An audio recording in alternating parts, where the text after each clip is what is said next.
Bismillah, Assalamualaikum warahmatullahi wabarakatuh. Perkenalkan, nama saya Aifa Saraswati, Tambuk L1A1-19033 dari kelas A, jurusan Peternakan Universitas Halu Oleo. Pada kali ini saya akan menjelaskan mengenai sistem reproduksi pada ternak jantan dan betina. Sebelum masuk, kita harus mengetahui dulu apa sebenarnya itu sistem reproduksi.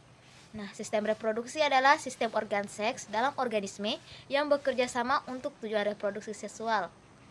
Baik, untuk mempersingkat waktu saya akan menjelaskan dulu mengenai organ reproduksi betina, di mana alat kelamin utamanya yaitu ovarium dengan saluran reproduksi berupa tuba fallopi, uterus, serviks, dan vagina, serta alat kelamin luar berupa vulva dan klitoris. Nah, berikut anatomi reproduksi sapi betina, di mana terdapat beberapa bagian, yaitu ada korpus uteri, ovarium, bifurcatio, cervix, vagina, dan cornua uteri. Lanjut. Kemudian terdapat juga ligamentum atau penggantung, yaitu mesometrium, mesosalpinx, dan mesovarium. Di ligamentum itu terdapat folikel. Nah, folikel ini ada yang terdiri atas folikel primer, folikel sekunder, dan folikel tersier.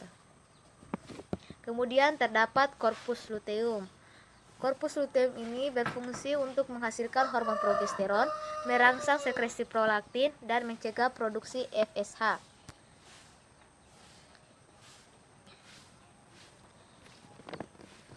Kemudian anatomi tuba fallopi. Ini merupakan gambar anatomi tuba fallopi. Tuba fallopi adalah saluran dengan panjang 10-13 cm dan diameternya sekitar 1 cm yang menghubungkan antara indung telur atau ovarium dengan rahim. Fungsinya yaitu sebagai tempat berjalannya sel telur dari ovarium menuju rahim saat ovulasi dan sebagai tempat pertemuan sel telur dan sel sperma saat pembuahan. Lanjut di uterus. Uterus adalah organ otot berbentuk buah pir terbalik dari sistem reproduksi wanita yang terletak di antara kandung kemih dan rektum. Fungsinya untuk memberi makan dan menampung sel telur yang telah dibuahi sampai menjadi janin. Lanjut di serviks. Serviks berfungsi menutupi lumen uterus sehingga menutup kemungkinan untuk masuknya mikroorganisme ke dalam uterus dan sebagai tempat reservoir spermatozoa. Bisa dilihat di sini di serviks terdapat uterine body, internal cervix os, cincin cervix, external cervical os, dan cranial vagina. Nah, kemudian vagina. Vagina adalah saluran yang menghubungkan serviks dengan bagian luar tubuh, di mana fungsinya sebagai alat kopulatori dan sebagai jalan partus. Lanjut, alat kelamin luar, di mana alat kelamin luarnya itu terdiri atas vestibukum dan vulva. Vulva merupakan bagian luar dari seksual wanita yang berfungsi untuk memudahkan sperma masuk ke dalam organ reproduksi bagian dalam serta melindungi dari organisme penyebab penyakit. Vulva terdiri atas labia mayor, labia minor, commissura dorsalis dan ventralis, serta klitoris. Mana klitoris ini merupakan cikal bakal penis saat masa embrionik. Nah, kita lanjut di organ reproduksi jantan, di mana alat reproduksi utama jantan yaitu gonad atau testis, dengan saluran alat reproduksi yang terdiri dari epididymis, vas deferens, ampula, dan uretra.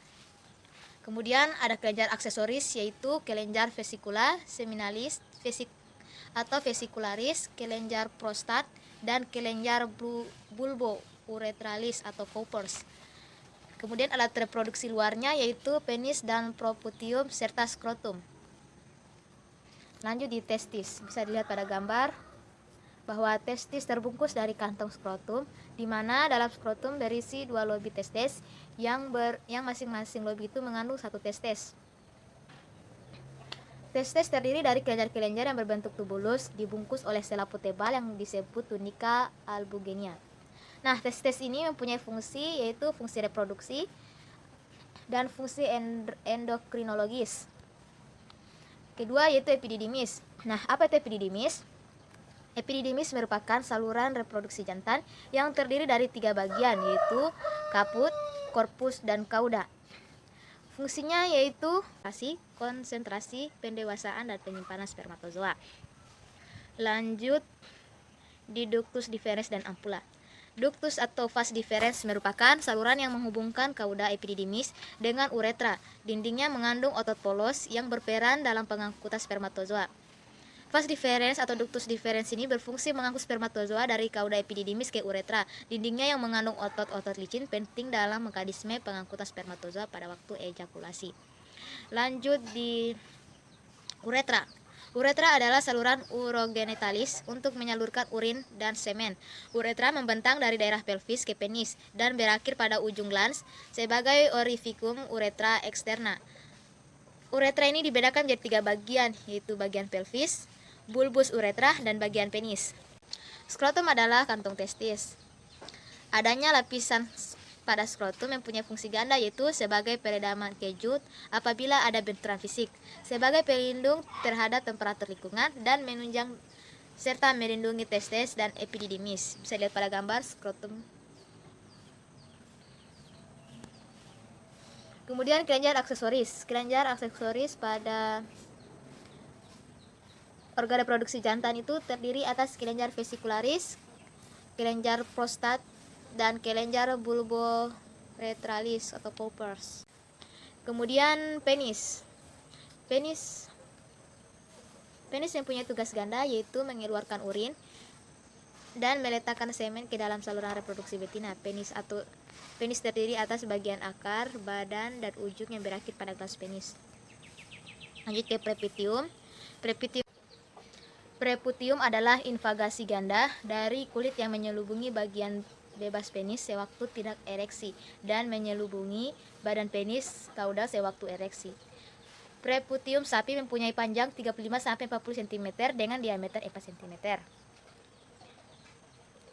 Lanjut hasil laporan saya. Sekian dan terima kasih. Wassalamualaikum warahmatullahi wabarakatuh.